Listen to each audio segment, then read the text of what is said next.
नमस्कार दोस्तों आज की कहानी आपको बहुत ज्यादा पसंद आने वाली है क्योंकि ये कहानी है एक यक्षिणी की। तो दोस्तों, कहानी को शुरू करने से पहले आप चैनल को सब्सक्राइब करके अपने इस भाई को जरूर सपोर्ट करें। चलिए आज की कहानी शुरू करते हैं। अमावस की काली रात थी। चारों तरफ घना अंधेरा था। कुत्ते और बिल्लियों की डरावनी आवाजें आने लगी थी। शमशान के भीतर मरे हुए इंसानों की चिताएं जल रही थीं। उसी शमशान के भीतर पीपल के पेड़ के नीचे यक्षिणी साधना हो रही थी। सुमित पीपल के पेड़ के नीचे बैठकर रहस्यमयी मंत्र का उच्चारण कर रहा था। पीपल के पेड़ पर आत्माएं रहती हैं। उनसे बचने के लिए सुमित अपने चारों तरफ एक काला घेरा बनाता है। उसके बाद इत्र की बोतल खोलता है और यक्षिणी को प्रसन्न करने के लिए इत्र अपने बदन पर लगा लेता है। इत्र की खुशबू से सारा वातावरण सुगंधित हो जाता है। उस पीपल के पेड़ के नीचे चारों तरफ मोमबत्ती जल रही थी। मोमबत्ती की रोशनी से पीपल के पेड़ के चारों तरफ कुछ काटने वाले कीड़े सुमित के शरीर पर रेंगने लगे थे। उसकी वजह से सुमित का शरीर लहूलुहान हो गया था। यक्षिणी को प्रसन्न करने के लिए सामने एक शराब की बोतल और एक जिंदा मुर्गी बलि देने के लिए रखी हुई थी। सुमित मंत्रों का उच्चारण करते हुए शराब की बोतल खोलता है और कहता है, यक्षिणी प्रसन्न हो, मुझे दर्शन दो। उसके बाद मुर्गी का गला काटकर बलि देता है और उसके खून से यक्षिणी को प्रसन्न करने की कोशिश करता है। सुमित बहुत कोशिश करता है पर यक्षिणी को बुला नहीं पाता है। सुमित निराश मन से घर लौट आता है। जब सुमित घर पहुंचता है तो उसे एक काला साया दिखाई देता है। सुमित थोड़ा सा डर जाता है और वापस लौटने की कोशिश करता है। तब उसे कोई भी दिखाई नहीं देता है। यक्षिणी साधना के वक्त यक्षिणी साधक की परीक्षा लेती है। साधक को डरावनी अनुभूति महसूस होने लगती है। उसे डरावना चेहरा भी दिखाई देने लगता है। रात के 12 बज रहे थे।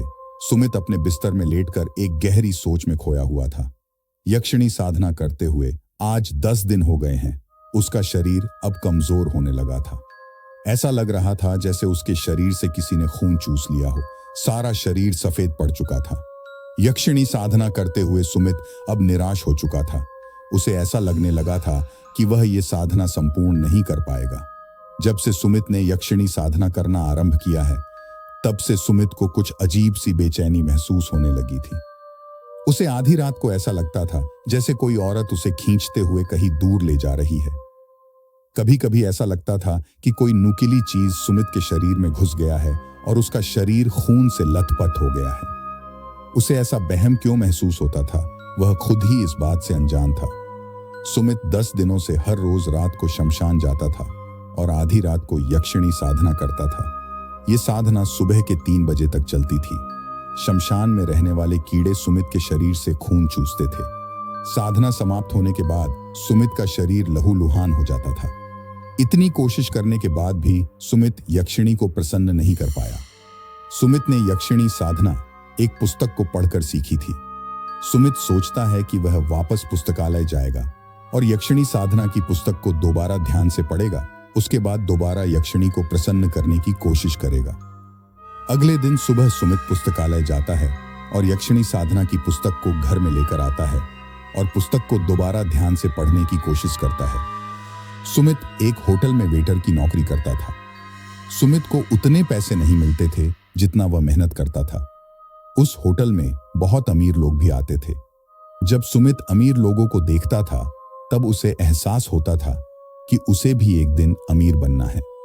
वेटर की नौकरी करके वह कभी भी अमीर नहीं हो सकता था।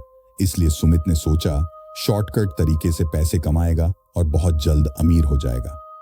सुमित की एक प्रेमिका थी, नाम था मोनिका। मोनिका सुमित से बहुत प्रेम करती थी। सुमित भी मोनिका से बहुत प्रेम करता था।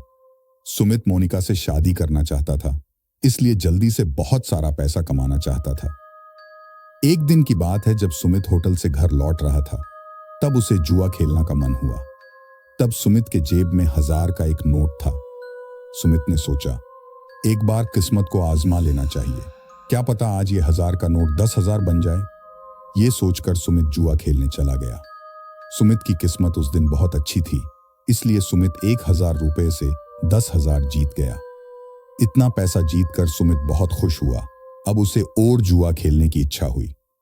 सुमित अब हर रोज जुआ खेलने लगा था। सुमित की किस्मत भी उसी का साथ दे रही थी। जुआ खेलकर सुमित लाखों रुपये जीता। उसी पैसों से उसने नई बाइक खरीदी और सोने के गहने बनवाकर गर्लफ्रेंड मोनिका को गिफ्ट किया। सुमित ने वेटर की नौकरी भी छोड़ दी। अब सुमित को जुआ खेलने की बुरी लत लग चुकी थी। अब सुमित हर रोज जुआ खेलता और लाखों रुपए कमाने लगा था। जुआ में हर बार जितना नामुमकिन है, इंसान एक बार जुआ खेलने में हारने लगता है तो उसका जीता हुआ पैसा भी चला जाता है। सुमित के साथ भी कुछ ऐसा ही हुआ। सुमित की किस्मत उसका साथ नहीं दे रही थी। सुमित जीती हुई बाजी हारने लगा था। सुमित ने जुआ खेलकर जितने पैसे कमाए थे, सब पैसा वह जुआ खेलने में हार गया। अब सुमित लोगों से उधारी लेकर जुआ खेलने लगा था। उसकी वजह से सुमित के लाखों रुपये उधारी हो चुके थे। सुमित जब जुआ खेलकर हार जाता था तो शराब पीकर घर आता था। जुआ खेलने की बुरी लत की वजह से सुमित कंगाल होने लगा था। एक दिन की बात है, भूरा सुमित को फोन करता है और सुमित से कहता है कि मेरा पैसा कब लौट आएगा। तब सुमित कहता है कि भूरा जी, मैं बहुत जल्द आपके पैसे लौटा दूंगा, मुझे कुछ दिन की मोहलत दीजिए। तब भूरा कहता है, अगर तूने मेरे पैसे जल्दी से नहीं लौटाए तो तेरा अंजाम बहुत बुरा होगा। भूरा धमकी देकर फोन काट देता है। सुमित जानता था भूरा एक बहुत बड़ा गुंडा है। अगर उसने पैसे नहीं लौटाए तो भूरा कुछ भी कर सकता है। सुमित सोचने लगा, क्या करें, कहां जाए, किससे पैसे उधार मांगे। सुमित बहुत मुश्किल हालातों में फंस चुका था। सुमित बिना मेहनत किए अमीर बनना चाहता था। उसे क्या पता था, जुआ खेलने की वजह से सुमित एक दिन जुआरी बन जाएगा। एक दिन की बात है, सुमित अपना दिमाग शांत करने के लिए पुस्तकालय जाता है। सुमित जब पुस्तकालय जाता है तो उसकी नजर अचानक एक पुस्तक पर पड़ती है। उसका नाम था यक्षिणी साधना। सुमित अचानक से उस पुस्तक की तरफ आकर्षित होता है और यक्षिणी साधना की पुस्तक को पढ़ने लगता है।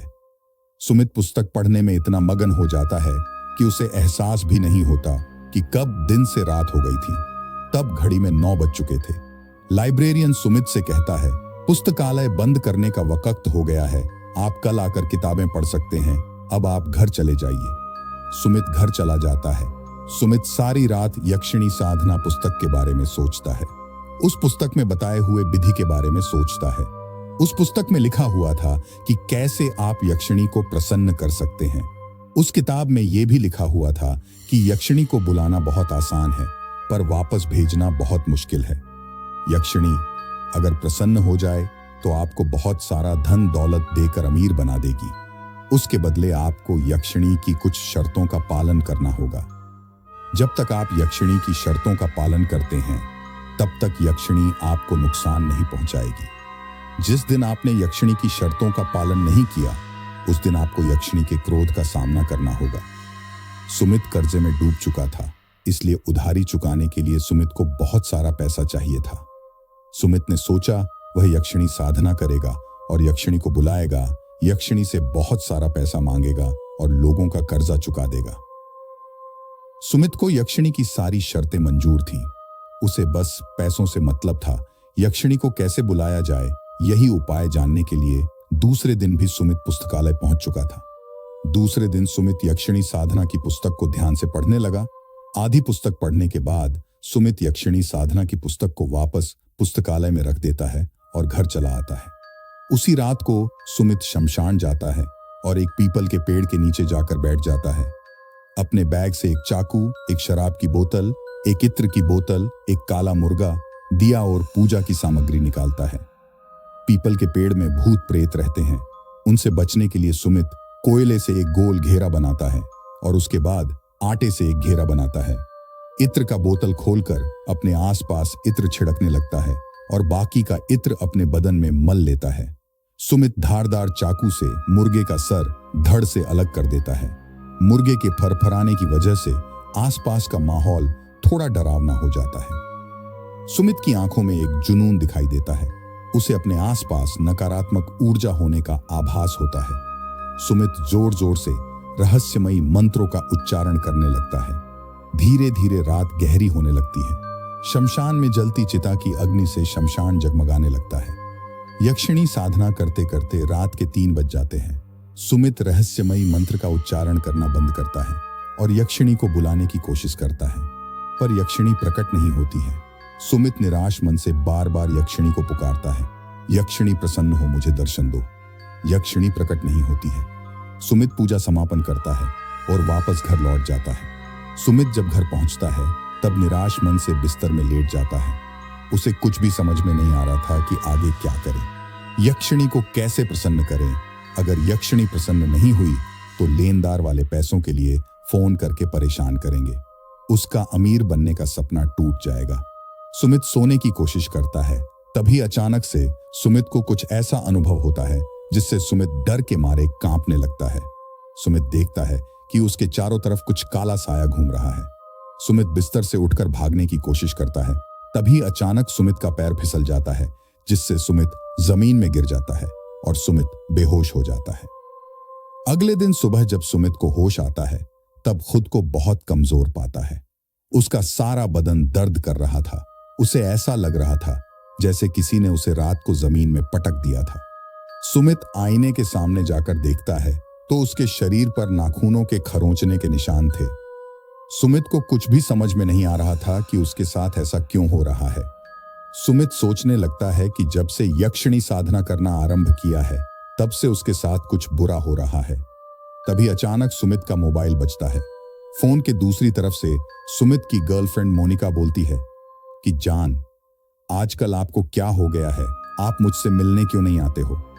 सुमित यक्षिणी साधना में इतना मगन हो गया था कि वह अपनी गर्लफ्रेंड मोनिका के बारे में भूल गया था। सुमित घबराते हुए कहता है कि मैं किसी जरूरी काम से बाहर गया हुआ था, इसलिए तुमसे बात करने का वक्त ही नहीं मिला। मुझे माफ कर दो जान, मैं तुमसे बहुत प्यार करता हूँ। तब मोनिका कहती है कि आज रात मैं तुमसे मिलने आ रही हूँ। सुमित सोचने लगता है कि अगर रात को मोनिका घर पे आई तो सुमित यक्षिणी साधना करने शमशान जा नहीं पाएगा। इसीलिए सुमित झूठ बोलते हुए कहता है कि मेरी तबीयत ठीक नहीं है, तुम फिर कभी मुझसे मिलने आना। इतना कहकर सुमित फोन रख देता है। सुमित नहाकर तैयार होता है। सुमित जब आईने के सामने जाता है तब अचानक से डर जाता है, क्योंकि उसे आईने में एक डरावना चेहरा दिखाई देने लगता है। सुमित जोर से चीखता है, तभी अचानक से डरावना साया कहीं गायब हो जाता है। सुमित पसीने से भीग चुका था, डर के मारे गला सूख चुका था। सुमित जब पानी पीने के लिए रसोई में जाता है तब उसे याद आता है कि यक्षिणी साधना की पुस्तक को पढ़ना अभी बाकी है। वह पुस्तक को पढ़ने के लिए वापस जाएगा और यक्षिणी साधना की पुस्तक को ध्यान से पढ़ेगा। जब सुमित पानी पीकर रसोई घर से बाहर जाता है तब अचानक किसी के हंसने की आवाज चारों तरफ गूंजने लगती है। हंसने की आवाज इतनी तेज थी कि उसकी वजह से सुमित के कानों में दर्द होने लगा था। सुमित जोर से चीखता है, हंसने की आवाज बंद करो। तभी अचानक हंसने की आवाज बंद हो जाती है। सुमित इस बात से अनजान था कि अगर यक्षिणी को प्रसन्न करना है तो उसे बुरे हालातों से गुजरना होगा। उसे ऐसी शैतानी शक्तियों से सामना करना होगा जिसे देखने और महसूस करने के बाद एक इंसान पागल भी हो सकता है। अगर उस इंसान की दिल की धड़कन कमजोर होगी तो उस इंसान की मौत भी हो सकती है। अमीर होने की लालच में सुमित खतरों से खेल रहा था। यक्षिणी साधना की पुस्तक को पढ़ने के लिए सुमित लाइब्रेरी जाता है। सुबह के 10 बज चुके थे। सुमित का शरीर आज कमजोर लग रहा था, क्योंकि पिछली रात उसके साथ नकारात्मक शक्तियों ने मिलकर जो उसका बुरा हाल किया था, उसकी वजह से सुमित ठीक से चल भी नहीं पा रहा था। सुमित यक्षिणी साधना की पुस्तक को लाइब्रेरी से लेता है और एक शांत जगह जाकर उसे पढ़ने लगता है। सुमित पुस्तक पढ़ने के बाद निर्णय लेता है कि आज रात कठोर साधना करेगा और उसकी वजह से यक्षिणी को प्रसन्न कर देगा। सुमित वापस से पुस्तक लाइब्रेरी में रख देता है और घर लौट जाता है। उसी रात को सुमित शमशान जाता है और फिर से यक्षिणी साधना करना शुरू कर देता है। सुमित शमशान के पास एक पीपल के पेड़ के नीचे जाकर बैठ जाता है। अपने बैग से एक चाकू, एक शराब की बोतल, एक इत्र की बोतल, एक काला मुर्गा, दिया और पूजा की सामग्री निकालता है। पीपल के पेड़ में भूत प्रेत रहते हैं। उनसे बचने के लिए सुमित कोयले से एक गोल घेरा बनाता है और उसके बाद आटे से एक घेरा बनाता है। इत्र का बोतल खोलकर अपने आसपास इत्र छिड़कने लगता है और बाकी का इत्र अपने बदन में मल लेता है। सुमित यक्षिणी साधना करना प्रारंभ कर देता है। सुमित जोर जोर से यक्षिणी के मंत्र का जाप करने लगता है। और कुछ देर बाद शमशान का माहौल बहुत ज्यादा डरावना हो जाता है। कुत्ते बिल्लियों की रोने की आवाजें चारों तरफ गूंजने लगती हैं। देखते ही देखते सुमित के चारों तरफ रहस्यमयी आत्माएं घूमने लगती हैं। आत्माएं सुमित पर हमला करने लगती हैं, पर सुमित अपनी साधना में इतना मग्न हो गया था कि उसे कुछ भी सुनाई और दिखाई नहीं दे रहा था। थोड़ी देर बाद आत्माएं वहां से गायब हो जाती हैं। कुछ देर बाद सुमित चाकू से मुर्गे की बलि देता है और फिर शराब की बोतल निकालकर सामने रख देता है। इत्र की बोतल निकालकर इत्र अपने शरीर पर मल लेता है और जोर जोर से मंत्र का उच्चारण करने लगता है। देखते ही देखते सुमित के चारों तरफ का माहौल बदलने लगता है। सुमित के चारों तरफ धुआं धुआं हो जाता है और उसके सामने एक सुंदर स्त्री प्रकट होती है। ये कोई आम स्त्री नहीं थी, धन की देवी यक्षिणी थी। यक्षिणी स्वर्ग की अप्सरा जैसी सुंदर थी। यक्षिणी की सुंदरता सोने जैसी चमक रही थी। यक्षिणी सुमित को पुकारती है, आंखें खोलो सुमित, बोलो तुम्हें क्या चाहिए। धीरे धीरे सुमित अपनी आंखें खोलता है और चौंक जाता है। सुमित ने आज से पहले इतनी सुंदर स्त्री नहीं देखी थी। यक्षिणी की सुंदरता देखकर सुमित खो जाता है। वह यक्षिणी को काम वासना की नजर से देखने लगता है। सुमित ये भूल चुका था कि उसने साधना क्यों की है। थोड़ी देर बाद यक्षिणी कहती है, सुमित तुमने मुझे एक प्रेमिका के नजरों से देखा है, इसलिए मेरी कुछ शर्तें हैं, क्या तुम्हें मंजूर हैं? तब सुमित होश में आता है और कहता है, मुझे आपकी सारी शर्तें मंजूर हैं, बोलिए आपकी क्या शर्तें हैं? तब यक्षिणी कहती है कि मैं तुम्हें धन दौलत बंगला गाड़ी सब दूंगी, बदले में मुझे अपनी प्रेमिका बना लो। मुझे बस तुम्हारा जिस्म चाहिए। मेरे इशारों से तुम अपना काम करोगे, मैं जो बोलूंगी तुम वह करोगे। और एक बात, तुम कभी पराई स्त्री से संबंध नहीं बना पाओगे। अगर ऐसा करने की कोशिश की तो मैं तुम्हें बर्बाद कर दूंगी। इसलिए मुझे गुस्सा दिलाने की कोशिश भी मत करना। जिस दिन तुमने मेरी बात नहीं मानी, उस दिन से मैं तुम्हें बर्बाद कर दूंगी। धन दौलत पैसा सब कुछ तुमसे छीन लूंगी और तुम्हें भिखारी बना दूंगी। इतना कहकर यक्षिणी हंसने लगती है। सुमित ने साधना करते वक्त एक गलती की थी। यक्षिणी को मां के रूप में ना देखकर एक प्रेमिका की रूप में देखा है। अगर यक्षिणी को मां के रूप में देखा होता तो अपनी काम वासना को नियंत्रण किया होता। तब शायद यक्षिणी सुमित को धन दौलत देकर चली जाती। सुमित अपनी काम वासना पर नियंत्रण नहीं कर सका, इसलिए आज इतनी बड़ी मुसीबत में फंस चुका था। सुमित यक्षिणी को बुलाने का मंत्र जानता था, पर यक्षिणी को वापस भेजने का मंत्र नहीं जानता था। अब यक्षिणी प्रेमिका बनकर हमेशा के लिए सुमित के साथ रहेगी। सुमित साधना खत्म करके वापस घर लौट जाता है। अब यक्षिणी भी सुमित के साथ जाती है। यक्षिणी के जाने की वजह से सुमित अमीर हो चुका था। उसके पास पैसों की कोई कमी नहीं थी। यक्षिणी के आने की वजह से सुमित की सारी परेशानियां समाप्त हो चुकी थी। अब सुमित बहुत ज्यादा अमीर हो चुका था। उसके पास पैसों की कोई कमी नहीं थी। एक सुंदर आलीशान बंगला, बहुत सारी गाड़ियां खरीदी थी। सुमित ने जितने लोगों से उधारी ली थी सबके पैसे लौटा दिए थे। कहते हैं ना, जिसके पास जितना पैसा होता है उनके शौक भी बड़े बड़े होते हैं। पहले सुमित पैसा उधारी लेकर शराब पीता था और जुआ खेलता था, और अब सुमित अपने पैसों से दिन रात शराब पीता है और जुआ खेलता है। सुमित अपनी गर्लफ्रेंड मोनिका को भी भूल चुका था। दिन रात बस शराब के नशे में डूबा रहता था। यक्षिणी भी हमेशा सुमित के साथ रहती थी। सुमित जहां भी जाता था यक्षिणी भी साथ साथ जाती थी। रात के सोते वक्त यक्षिणी भी सुमित के साथ ही सोती थी। दिन बीत रहे थे। यक्षिणी के साथ रहते रहते अब सुमित बहुत ज्यादा कमजोर हो चुका था, क्योंकि शराब और स्त्री का नशा उसके जिस्म को अंदर ही अंदर खाए जा रहा था। उसका शरीर खोखला हो चुका था। आंखों के नीचे काले घेरे दिखाई देने लगे थे। होंठ बहुत ज्यादा काले हो गए थे और शरीर सूखे पेड़ की तरह दिखाई देने लगा था।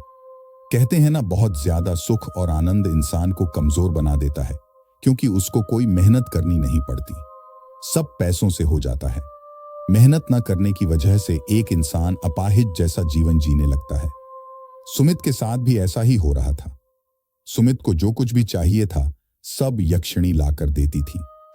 अब सुमित इन सब से कहीं दूर चले जाना चाहता था, पर चाहकर भी सुमित यक्षिणी से पीछा नहीं छुड़ा सकता था, क्योंकि यक्षिणी को मां के रूप में साधना ना करके प्रेमिका की रूप में देखकर गलती की थी। अगर मां के रूप में साधना करता तो यक्षिणी धन दौलत देकर अपनी दुनिया में लौट जाती, पर सुमित अपनी काम वासना पर नियंत्रण नहीं कर सका। हवस की नजरों से यक्षिणी की तरफ देखा था, इसलिए अब सुमित को यक्षिणी की शर्तों का पालन करना होगा। जब तक यक्षिणी खुद की मर्जी से नहीं जाती, तब तक सुमित को यक्षिणी के साथ ही रहना होगा। अब सुमित को ऐसा लगने लगा था कि ऐसे जीवन जीते जीते वह जल्दी ही मर जाएगा। एक दिन सुमित जब शराब पी रहा था, तब सुमित को प्रेमिका मोनिका की याद आने लगी थी। सुमित शराब पीते पीते मोनिका के साथ बिताए हुए हसीन पलों को याद करने लगता है। कैसे दोनों बाइक में बैठकर कहीं अनजान रास्तों से बहुत दूर तक चले जाते थे। कभी कभी दोनों एक दूसरे को बाहों में लेकर प्यार के समंदर में डूब जाया करते थे। सुमित की पुरानी यादें दर्द दे रही थीं, आंखों से आंसू बह रहे थे। सुमित को अपनी गर्लफ्रेंड मोनिका से मिलने की इच्छा होने लगी थी, पर जा नहीं सकता था, क्योंकि अगर यक्षिणी को पता चल गया कि वह किसी पराई स्त्री से प्रेम करता है, तब यक्षिणी उसे सजा देगी, क्योंकि यक्षिणी ने सुमित से कहा था कि वह किसी पराई स्त्री से प्रेम नहीं कर सकता। जब तक यक्षिणी के शर्तों का पालन होगा, तब तक यक्षिणी उसे धन दौलत देती रहेगी, और जिस दिन यक्षिणी की शर्तों का पालन नहीं किया, उस दिन सुमित को यक्षिणी के क्रोध का सामना करना होगा। और यक्षिणी का क्रोध बहुत भयानक होता है। जब तक इंसान पूरी तरह से बर्बाद नहीं होता, तब तक यक्षिणी इंसान को शारीरिक और मानसिक कष्ट देती रहेगी। सुमित धीरे धीरे पागल हो रहा था, उसके सब्र का बांध टूट रहा था। सुमित निर्णय लेता है वह अब यक्षिणी के साथ नहीं रहेगा, उसे अब आजादी चाहिए थी। इसीलिए एक दिन सुमित घर से बिना बताए मोनिका से मिलने जाता है। सुमित ये सोचता है कि यक्षिणी को पता नहीं चलेगा, पर सुमित इस बात से अनजान था कि यक्षिणी कोई इंसान नहीं, एक नकारात्मक शक्ति थी। यक्षिणी इंसान की हर चाल को पहचान लेती थी। यक्षिणी से आजाद होना इतना आसान नहीं था। अब सुमित बहुत बड़ी गलती करने जा रहा था, क्योंकि सुमित मोनिका से मिलने जा रहा था। सुमित अपनी गाड़ी निकालता है और गाड़ी में बैठकर अनजान रास्तों से जाने लगता है। सुमित सोचता है कि मोनिका अब कैसी है, बहुत दिन हो गए थे, मोनिका को देखा नहीं था। मोनिका मेरे बारे में क्या सोचती होगी, मोनिका अब मुझे याद करती भी होगी या भूल गई होगी। सुमित की गाड़ी मोनिका के घर के सामने आकर रुकती है। सुमित गाड़ी से उतरता है और मोनिका के घर की तरफ जाने लगता है। मोनिका के घर का दरवाजा खुला हुआ था। सुमित जब मोनिका के घर प्रवेश करता है, तब उसके पैरों तले जमीन खिसक जाती है। सुमित अपने सामने जो नजारा देखता है, उसकी वजह से दिल की धड़कन जैसे थम सी जाती है। सुमित देखता है कि मोनिका का शरीर एक पंखे से लटक रहा था। आंखें खुली हुई थीं, जीभ बाहर लटक रही थी और शरीर पर नाखूनों के निशान दिखाई दे रहे थे। मोनिका का शरीर खून से लाल हो चुका था। सुमित दौड़ता हुआ मोनिका के पास जाता है और पागलों की तरह रोने लगता है। तब उसी समय एक रहस्यमयी हंसी चारों तरफ गूंजने लगती है। सुमित डर जाता है और कहता है कि कौन है, सामने आओ, तुमने मेरी प्रेमिका की हत्या क्यों की, सामने आओ। तब यक्षिणी प्रकट होती है। यक्षिणी बहुत ज्यादा क्रोधित थी। अब यक्षिणी सुंदर नहीं, डरावनी चुड़ैल बन चुकी थी। यक्षिणी कहती है कि तुमने मुझे धोखा दिया है। मैंने तुम्हें पराई स्त्री के पास जाने से मना किया था, पर तुमने मेरी बात नहीं मानी। अब मैं तुमसे बहुत ज्यादा क्रोधित हूं, क्योंकि जो भी इंसान मेरी शर्तों का पालन नहीं करता, मैं उसे बर्बाद कर देती हूं। अब मैं भी तुम्हें बर्बाद कर दूंगी। इसलिए मैंने तुम्हारी प्रेमिका को जान से मार दिया है। अब मैं तुम्हें भिखारी बना दूंगी। मैं तुम्हें पूरी तरह से बर्बाद कर दूंगी और अंत में तुमको जान से मार दूंगी। सुमित बहुत ज्यादा डर जाता है और कहता है कि मुझे माफ कर दो यक्षिणी, मैं दोबारा गरीब होना नहीं चाहता। तुम जैसा कहोगी मैं वैसा ही करूंगा। कृपया करके आप अपना क्रोध शांत करिए। तब यक्षिणी हवा में कहीं गायब हो जाती है। सुमित अब जल्दी ही भिखारी होने वाला था, क्योंकि उसकी वजह से यक्षिणी क्रोधित हो चुकी थी। सुमित को कोई रास्ता दिखाई नहीं दे रहा था। अब सुमित यक्षिणी से कैसे पीछा छुड़ाएगा? सभी सवालों का जवाब जानने के लिए सुमित वापस से लाइब्रेरी जाता है और यक्षिणी साधना की पुस्तक को ध्यान से पढ़ने लगता है। उस पुस्तक में यक्षिणी से मुक्ति का राज लिखा हुआ था। मोनिका के मरने के बाद सुमित अंदर से टूट चुका था। उसे कुछ भी समझ में नहीं आ रहा था कि आगे क्या करे। अब सुमित रास्ते का भिखारी हो चुका था। क्योंकि यक्षिणी ने जितनी धन दौलत पैसे दिए थे सब कुछ सुमित से छीन लिए थे। अब सुमित की हालत बहुत ज्यादा खराब हो चुकी थी। अब सुमित यक्षिणी की साधना करके पछता रहा था। काश पैसों के लालच में वह ये भयंकर साधना संपूर्ण न किया होता तो आज उसकी प्रेमिका उसके साथ होती। आज सुमित अपने कर्मों की सजा भुगत रहा था। जुआ खेलना और शराब पीना कितना हानिकारक होता है आज उसे समझ में आ रहा था। आज उसकी हालत ऐसी हो चुकी थी कि कोई उसे उधारी भी नहीं देगा। भूख और प्यास से सुमित का गला सूखा जा रहा था। खाने के लिए कुछ भी नहीं था। जब सुमित अमीर था तब हरदम शराब के नशे में डूबा रहता था। पैसों को ऐसे बर्बाद करता था मानो उसके खेलने के साधन हो। पर अब उसे पैसों की अहमियत समझ में आ रही थी। अब सुमित के पास रहने के लिए घर नहीं था, इसलिए फुटपाथ के एक कोने में बैठा हुआ था। बदन को ढकने के लिए कपड़े भी नहीं थे। फटे पुराने कपड़ों से अपने शरीर को ढक के रखा था। सुमित कुछ दिनों से सोया भी नहीं था, क्योंकि जब भी सुमित सोने की कोशिश करता था यक्षिणी का भयानक चेहरा उसे दिखाई देने लगता था। यक्षिणी ने उसे चेतावनी दी थी कि वह अब सुमित को पूरी तरह से बर्बाद कर देगी। जब तक सुमित की मौत नहीं हो जाती तब तक यक्षिणी उसे शारीरिक और मानसिक कष्ट देती रहेगी। इन सब से बचने का कोई मार्ग उसे दिखाई नहीं दे रहा था। सुमित सोचता है कि वह किसी अघोरी तांत्रिक के पास जाएगा और यक्षिणी से कैसे पीछा छुड़ाएं ये पता करेगा। सुमित शमशान में जाता है और अघोरी तांत्रिक को ढूंढने लगता है। शमशान का माहौल बहुत ज्यादा डरावना लग रहा था। चारों तरफ जलती चिताएं और लाशों की जलने की बदबू से सुमित ठीक से सांस भी नहीं ले पा रहा था। शमशान में उसे किसी रहस्यमयी शक्ति के होने का आभास होने लगा था, जैसे कोई उसका पीछा कर रहा हो। सुमित पीछे मुड़कर देखता है तो उसे कोई भी दिखाई नहीं देता है। अचानक सुमित हवा में लहराने लगता है। सुमित बहुत ज्यादा डर जाता है और चीखने लगता है, बचाओ, कोई मुझे बचाओ। तब यक्षिणी उसके सामने प्रकट होती है और जोर जोर से हंसने लगती है। तुमने क्या सोचा था यक्षिणी? सब कुछ भूल गई है। यक्षिणी एक प्रेत है और मैं शमशान में रहती हूँ। तुमने क्या सोचा था कि तुम मुझसे बचने के लिए शमशान आ जाओगे तो बच जाओगे? जब तक तुम्हारी मौत नहीं हो जाती तब तक मैं तुम्हें परेशान करती रहूंगी। तभी उसी वक्त रहस्यमयी मंत्र का जाप सुनाई देने लगता है। रहस्यमयी मंत्र यक्षिणी को तकलीफ देने लगता है। यक्षिणी वहां से गायब हो जाती है।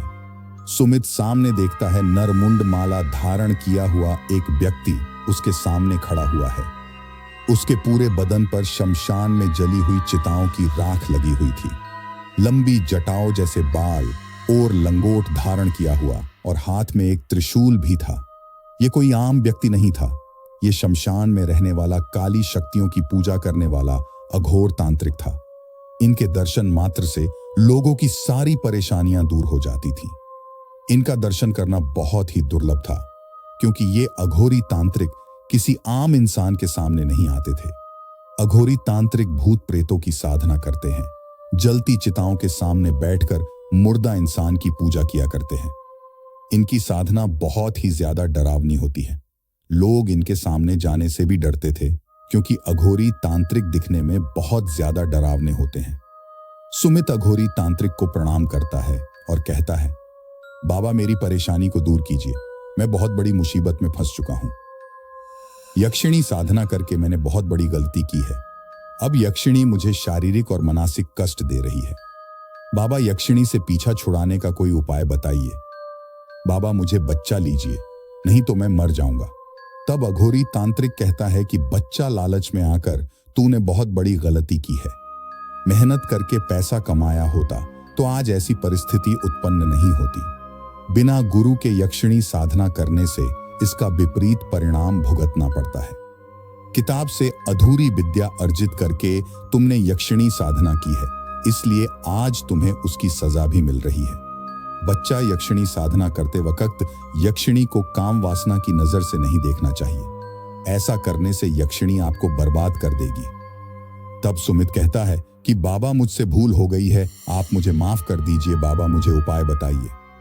तब बाबा कहते हैं, बच्चा यक्षिणी से बचने का एक ही मार्ग है, तुम फिर से यक्षिणी की साधना करो और इस बार यक्षिणी को प्रेमिका के रूप में नहीं मां के रूप में साधना को संपूर्ण करना। बच्चा ये साधना इतनी सरल नहीं है। यक्षिणी तुम्हें बहुत कष्ट देगी, तुम्हें साधना करने में बाधा उत्पन्न करेगी, परंतु तुम अपने लक्ष्य से मत भटकना।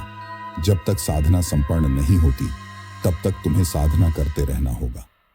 यह साधना इतनी आसान नहीं होगी, इसलिए मैं तुम्हें एक लॉकेट देता हूं।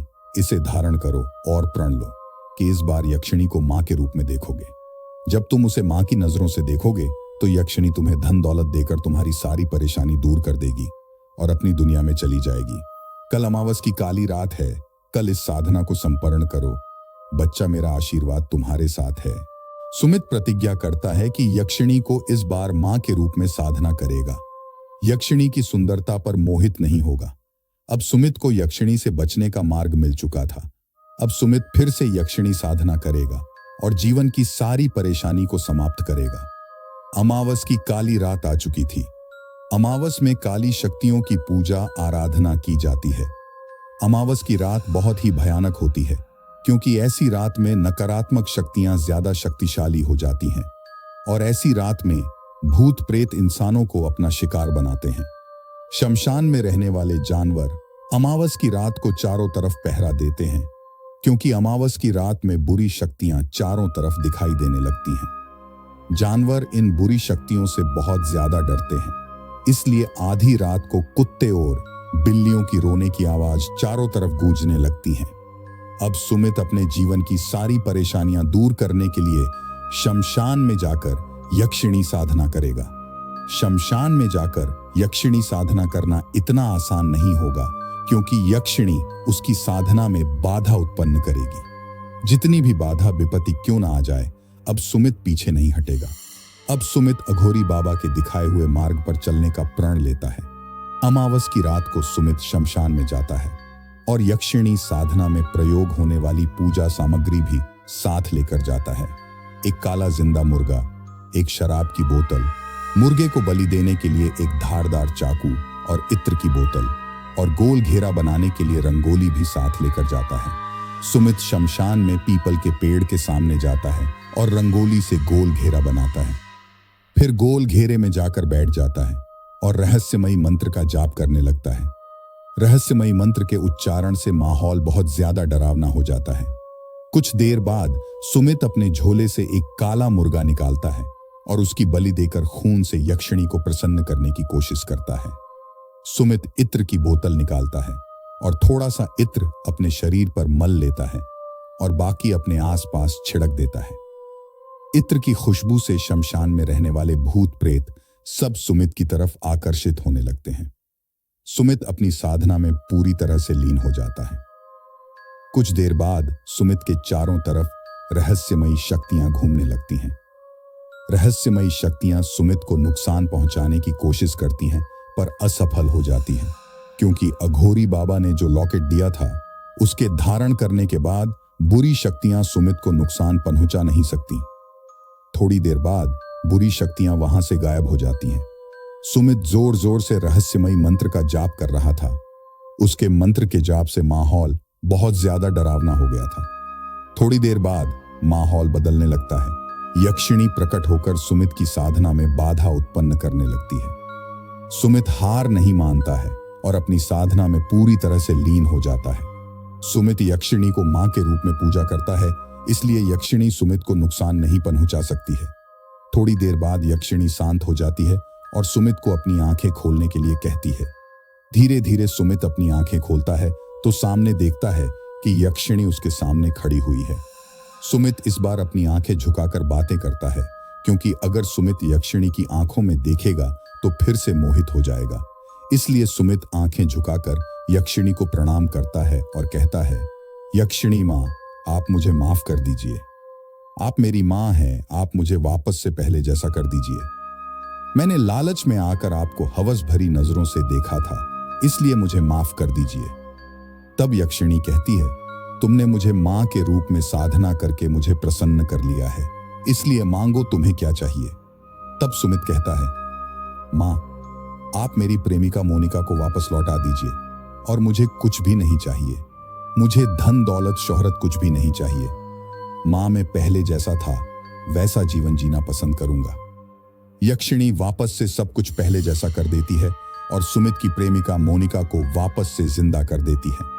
यक्षिणी मोनिका और सुमित को आशीर्वाद देकर वहां से अंतर्ध्यान हो जाती है।